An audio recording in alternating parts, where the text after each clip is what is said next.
Episode sebelumnya mengungkap bahwa Eric Hayward, pria yang menculik Roman Cinquera 16 tahun lalu, ternyata disewa oleh seorang wanita berkuasa dan berbahaya bernama Willa Quinn.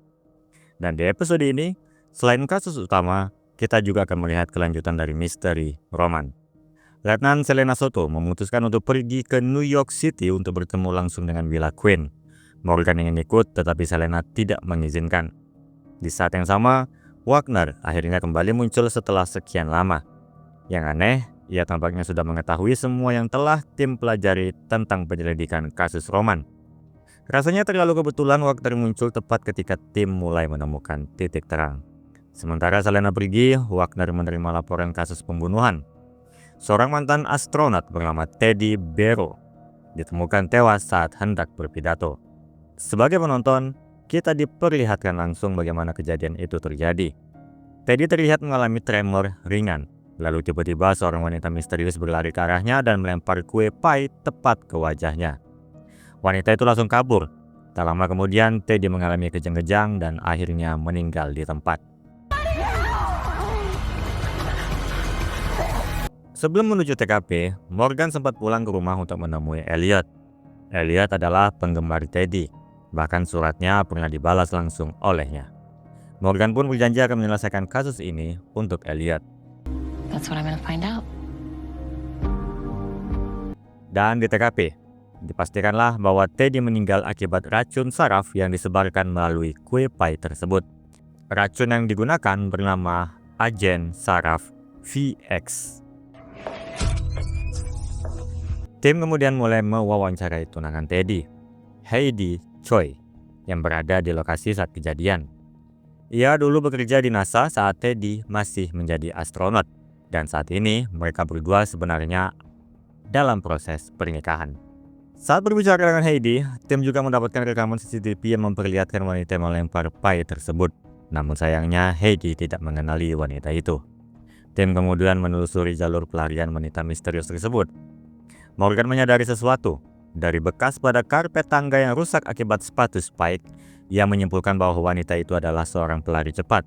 Bahkan kemungkinan mampu berlari 100 meter dalam 11 detik. Dari CCTV juga terlihat sepatu yang digunakan.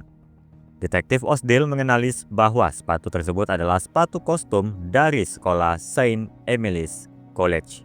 Karena kemudian menemukan satu anggota tim atletik di sekolah tersebut yang cocok dengan profil yang diberikan Morgan. Namanya adalah Arden Prescott. Yeah, I'll have to meet you there. She had to bolt. Karadek dan Morgan pun pergi ke Saint Emily dan bertemu dengan teman sekamar Arden, Christine. Christine mengatakan bahwa ia tidak terlalu dekat dengan Arden. Ia juga menyebut bahwa Arden tidak kembali ke asrama sejak malam sebelumnya. Mereka kemudian memeriksa kamar Arden dan Christine yang terlihat cukup berantakan. Namun Morgan mampu memvisualisasikan barang-barang mana yang dimiliki masing-masing. Selain sebagai atlet, Arden juga diketahui aktif melakukan live streaming dengan bernyanyi. Morgan juga menemukan papan milik Arden yang menampilkan seorang biarawati bernama Sister Lucy, yang ternyata adalah mentor Arden dalam atletik sekaligus bernyanyi. Singing, jogging, none? That's what I should have been. Tim kemudian memanggil Sister Lucy ke LAPD. Awalnya, ia mengaku tidak tahu keberadaan Arden. Namun Morgan menyadari bahwa ia berbohong. Dari gestur tangannya yang mengarah ke leher, bagi seorang biarawati, berbohong terasa seperti membunuh diri sendiri. Artinya, Sister Lucy mengakui dan membawa Morgan serta Karadek ke tempat persembunyian Arden. Di sana, Morgan melihat tas Arden yang dipenuhi buku pelajaran. Ia menyimpulkan bahwa jika Arden benar-benar ingin kabur, seharusnya ia membawa perlengkapan bertahan hidup, bukan buku pelajaran. Meski begitu, Arden tetap dibawa ke LAPD. Secara teknis, dialah yang melakukan pembunuhan terhadap Teddy. But I think somebody set you up. Sebelum masuk ke interogasi Arden, cerita berpindah ke Selena yang sedang berada di sebuah restoran di New York. Ia akhirnya bertemu dengan Willa Quinn, yang saat itu sedang berbicara dengan kliennya. Pada pertemuan pertama ini, Willa menolak berbicara. Namun ia memberikan kesan yang sangat kuat. Ia sudah tahu Selena akan datang, bahkan mengetahui jadwal penerbangannya. You changed planes in Dallas? Kembali ke interogasi, sementara Karadec berbicara dengan Arden, Selena kembali ke hotel dan menelpon Morgan. Selena mulai merasa bahwa Willa benar-benar berbahaya. Kecurigaannya semakin kuat ketika ia menemukan sebuah gaun di lemari hotelnya, lengkap dengan pesan dari Willa yang mengundangnya ke sebuah acara. Di ruang interogasi, Arden mengaku tidak tahu bahwa kue pie tersebut beracun. Ia mengatakan bahwa dirinya hanyalah konten kreator yang ingin berkembang, dihubungi oleh sebuah channel besar yang sering membuat video prank. Ia hanya menerima paket berisi topeng, kue pie, dan foto Teddy. Ia melakukan semuanya demi menaikkan jumlah pengikutnya. Arden bersumpah bahwa ia bahkan tidak tahu bahwa targetnya adalah seorang mantan astronot. Meski begitu, Arden tetap ditahan untuk membantu tim melacak siapa yang membayarnya. Sound good? Kemudian di ruang utama, Wagner berbicara dengan Morgan. Ia menjelaskan bahwa dirinya berasal dari keluarga yang bisa membeli kejujuran. Itulah sebabnya ia bersikap dingin terhadap tim untuk menguji mereka. Dan hasilnya, ia menyimpulkan bahwa semua anggota tim adalah orang baik dan jujur. Ia juga mengaku telah menyelidiki Willa Quinn secara pribadi. Morgan tampak mempertimbangkan bantuan Wagner sebelum akhirnya Karadec datang membawa informasi baru. Gotta get back to work. Teddy diketahui sering menghabiskan waktu di Rusia sebelum kematiannya. Hal ini memunculkan dugaan bahwa Teddy mungkin seorang mata-mata. Mereka pun kembali menemui Heidi. Heidi mengaku sempat mencurigai hal tersebut, tetapi Teddy mengatakan bahwa ia hanya makan malam dengan rekan-rekannya di Rusia. Sementara itu, Morgan menemukan naskah pidato yang akan disampaikan Teddy. Dalam pidato tersebut, Teddy mendukung perusahaan kedirgantaraan Astromolis untuk membangun stasiun luar angkasa pertama. Karadec dan Morgan menduga bahwa Teddy dibunuh agar ia tidak sempat menyampaikan pidato tersebut. Namun penyelidikan terhadap pesaing Astromolis tidak membuahkan hasil, karena tidak ada yang mengetahui isi pidato itu. This can be detectives. I think your theory has a hole in it.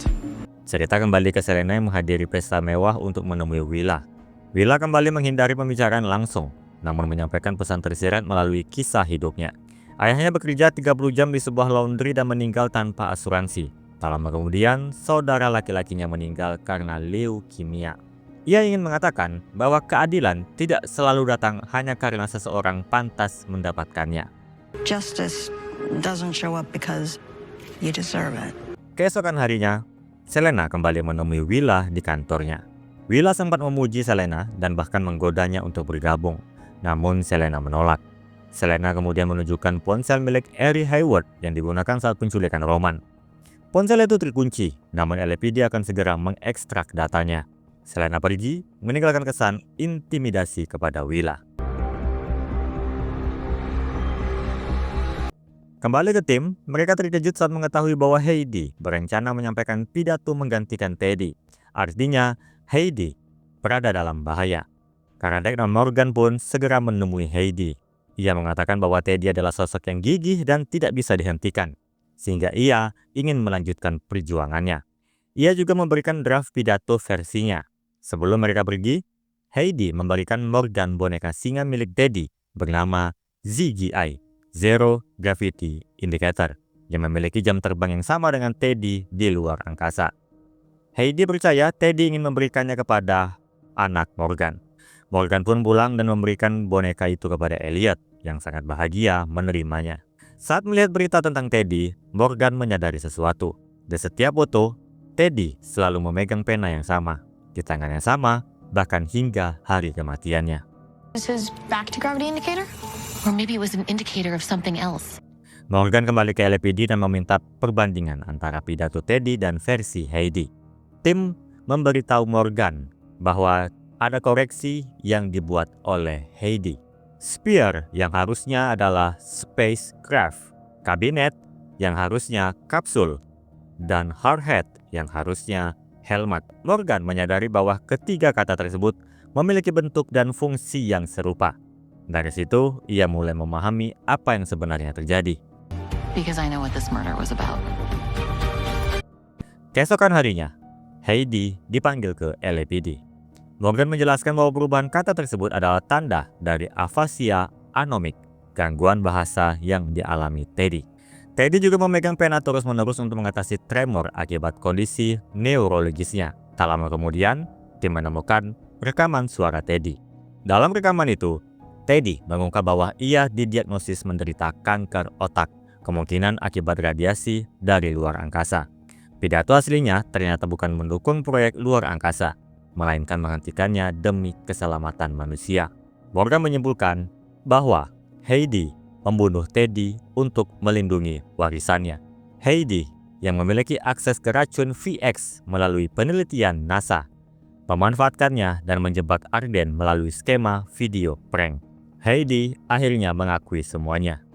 Ia mengatakan bahwa Teddy hanya memiliki sedikit waktu untuk hidup, dan pidato itu akan menghancurkan semua yang telah Teddy capai. Baginya, membunuh Teddy adalah cara untuk menyelamatkan diri Teddy sendiri. Meski begitu, Heidi tetap ditetapkan sebagai pelaku pembunuhan. Kasus pun selesai. Heidi Troy, you are under arrest for the murder of Teddy Barrow. Di scene penutup, Wagner memberitahu Morgan bahwa Selena sedang kembali dari New York. Ia juga berencana mengajukan surat perintah untuk menyelidiki perusahaan Willa Queen International. Morgan bertanya mengapa Wagner membantu. Wagner hanya menjawab karena itu adalah hal yang benar untuk dilakukan. Namun sesaat kemudian, Wagner menelpon Selena. Dan secara mengejutkan, Willa Queen ternyata sudah berada di bandara Los Angeles tepat ketika Selena datang. Seolah ingin menunjukkan satu hal, dia selalu selangkah lebih maju.